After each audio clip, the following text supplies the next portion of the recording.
గత కొన్ని రోజులుగా ఈ పోలవరం బనకచెర్ల మీద మరి కొన్ని అసత్యాలు లేకపోతే వాస్తవాల్ని వక్రీకరించి ఏదైతే మరి మాట్లాడుతూ ఉన్నారో, ప్రెస్ ద్వారా చెప్తూ ఉన్నారో, అటువంటి స్థితి నుంచి ఏది వాస్తవాలు, ఏది అవాస్తవాలు, ఏవి నిజాలు అనేది ప్రజలందరికీ కూడా, ప్రత్యేకించి ఉభయ రాష్ట్రాల తెలుగు ప్రజలందరికీ కూడా తెలియజేయాలనే ఉద్దేశంతో ఈ యొక్క బనకచెర్ల ప్రాజెక్టు వాస్తవాలు అనే విషయాన్ని మీ సందర్భంగా తెలియజేసుకుంటూ, మరి అందులో భాగంగా ముందుగా మరి మీ అందరికీ కూడా తెలియజేసుకుంటూ ఉన్నా, ఏదైతే ఈ యొక్క పోలవరం మరి యొక్క బనకచెర్ల ప్రాజెక్ట్ ఏదైతే ఉందో మరి దీని యొక్క స్వరూపం మీ అందరికీ తెలుసు. ఎందుకంటే మన రాష్ట్ర ప్రజలుగా, అదేవిధంగా ప్రెస్ తో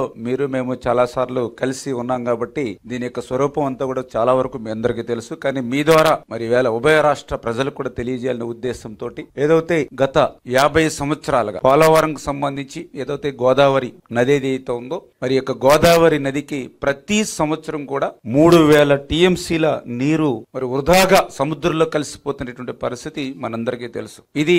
ఏదో ఒక సంవత్సరం కాదు, దగ్గర దగ్గర లాస్ట్ 50 ఇయర్స్, గత 50 సంవత్సరాల చరిత్ర తీసుకుంటే గోదావరి నది నుంచి వృధాగా 3000 టీఎంసీల నీరు వృధాగా సముద్రంలో కలిసిపోతుంది. వృధాగా సముద్రంలో ఉన్నటువంటి ఉప్పు నీటిలో కలిసిపోతున్నటువంటి పరిస్థితి. ఇది చరిత్ర, ఇది వాస్తవం అనే విషయాన్ని ముందుగా మీ అందరికి కూడా తెలియజేసుకుంటూ ఉన్నా. అటువంటి వృధాగా సముద్రంలో కలిసిపోయేటువంటి 3000 టీఎంసీల నీరులో ఒక 200 టీఎంసీల నీరు, అంటే రోజుకి 200 టీఎంసీల చొప్పున 100 రోజులు 200 టీఎంసీల నీరుని మనం యొక్క పోలవరం బనకచెర్ల ప్రాజెక్టుకు తీసుకురావాలనే ఉద్దేశమే ఈ ప్రాజెక్టు స్వరూపం అని చెప్పి తెలియజేసుకుంటూ, ఈ పోలవరం బనకచెర్ల ప్రాజెక్టు సంబంధించి 3 సెగ్మెంట్లుగా దీన్ని మనం నిర్మాణంలో వెళ్తూ ఉన్నాం. అందులో సెగ్మెంట్ 1 చూసినట్లయితే పోలవరం నుంచి బనకచెర్ల, మరి పోలవరం నుంచి ప్రకాశం బ్యారేజ్ వరకు కూడా మరి సెగ్మెంట్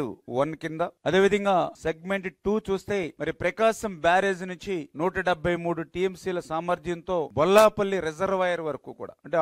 6 లిఫ్టుల ద్వారా ఈ సెగ్మెంట్ 2ని, మరి అదేవిధంగా సెగ్మెంట్ 3కి సంబంధించి బొల్లాపల్లి రిజర్వాయర్ నుండి 3 లిఫ్ట్లు, అదేవిధంగా 2 టన్నెల్స్ ద్వారా బనకచెర్ల వరకు కూడా తరలింపు. ఇది ఈ రకంగా 3 సెగ్మెంట్లతోటి ఈ యొక్క పోలవరం బనకచెర్ల ప్రాజెక్టుకి రూపకల్పన జరిగింది అనేటువంటి విషయాన్ని ఈ సందర్భంగా తెలియజేసుకుంటూ